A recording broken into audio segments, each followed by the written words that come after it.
What's up, you guys? If you're new to the channel, welcome. If you're a returning subscriber, thank you. Hit the bell, subscribe, and like if you're new so that you don't miss new news videos like this that you care about. So, a little bit of a different video.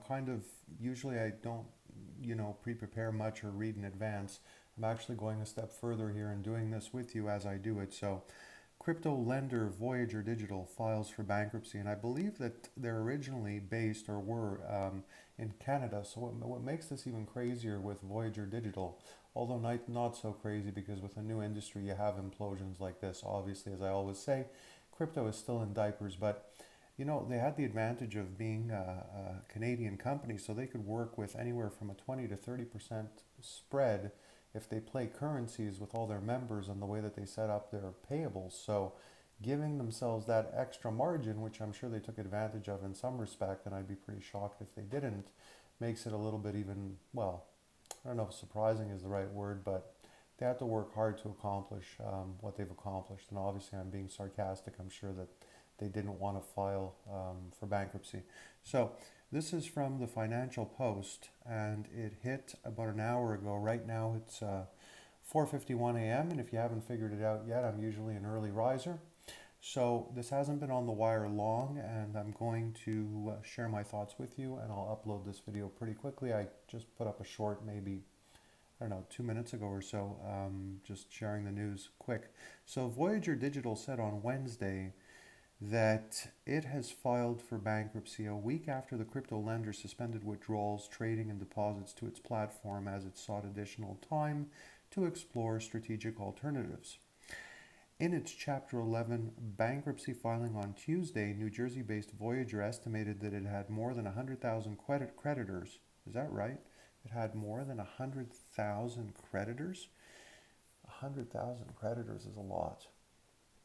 And somewhere between 1 billion and 10 billion in assets and liabilities worth the same value.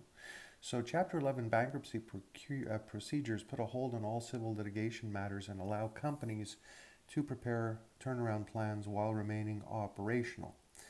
So by the way, so for those of you that don't know, I'm sure a lot of you do, but bankruptcy doesn't necessarily mean the end. It's obviously not a good thing, but what a lot of companies do, especially big ones, and Voyager is a decent sized company, they restructure. It's kind of like pushing pause and allowing themselves to, without the dogs barking at the door, dogs would be clients, um, like the public. So it basically allows them to say, hey, whoa, leave us alone. We admit that we have problems, and if you could please give us some time here to put our ducks in a row, we're going to try to do that. Now, will they do that? I have no idea. I don't know. But that's the process that they're going through right now. So, last week, Voyager said that it had issued a notice of default to Singapore-based crypto hedge fund Three Arrows Capital for failing to make required payments on a loan of 15,250 Bitcoin, approximately 324 million, and 350 million worth of USDC. So I believe that one of the reasons that Voyager is giving for being in trouble is that, so here I'll just read a paragraph that I skipped. The prolonged volatility and contagion in the crypto markets over the past few months and the default of Three Arrows Capital on a loan from the company's subsidiary Voyager Digital require us to take deliberate and decisive action now. So, Chief Executive Officer Stephen Ehrlich said this in a statement. So basically, what he's saying is that the huge amount of money that Voyager had loaned to Arrows, along with the crypto tornado that has occurred, is basically choking them out and making them gasp for air. So later that week, 3AC filed for Chapter 15 bankruptcy, which allows foreign debtors to shield U.S. assets. Three Arrows is one of the highest profile investors hit by the sharp sell-off in crypto markets and is being liquidated, Reuters reported last week, citing a person familiar with the matter. Well, Voyager said on Wednesday that it has over 110 million of cash, and I got to get rid of an advertisement here. Just give me a second. It's blocking my screen.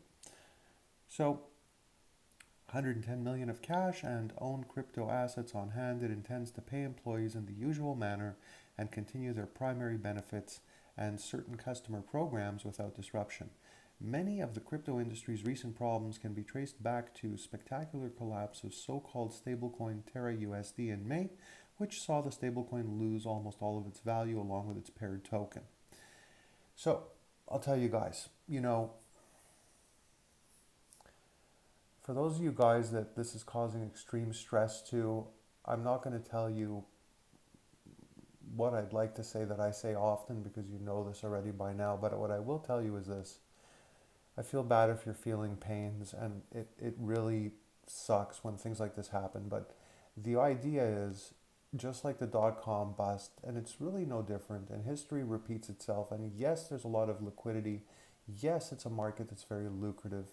Yes, people can make a lot of money, but typically you do this by being patient and by putting in, what you can afford to say goodbye to. The other thing is, I'm not a big fan of the early days of exchanges. The only one that I really, I'm not afraid of in a sense that I would, and again, anything can happen, so not financial advice, just my opinion. And people ask me often, what do you recommend? How do you hold the crypto? So really BNB and FTX are really the only exchanges that don't, make me really nervous. In a sense that, I don't really get nervous about these things, but I guess what I'm trying to say is if I was going to put confidence anywhere, those would be the two. However, having your own wallet, having control of your own destiny, storing your own crypto is the best way to do things, but not if you're the kind of person that loses your keys, if you know what I mean, in the real world, in the old days before all this stuff existed. If you're a person who is orderly when things, are really, really matter, even if some other crazy things happen in your life and you're not going to forget how to access your wallet and nothing's going to go wrong there, it is the simplest, most effective way for you to, wow, what a weird color on the screen right now. Anyway, hopefully the video quality is okay. So it is the safest, simplest way to, as long as what I just said a minute ago is true based on your own character, to store your coins, because this way you are never at the mercy of any exchange or anybody. If something, crazy happens where you have to then sit in limbo and wait for them to basically say, okay, we're back, you can withdraw or do whatever it is you want to do, deposit if you still trust us, and so on.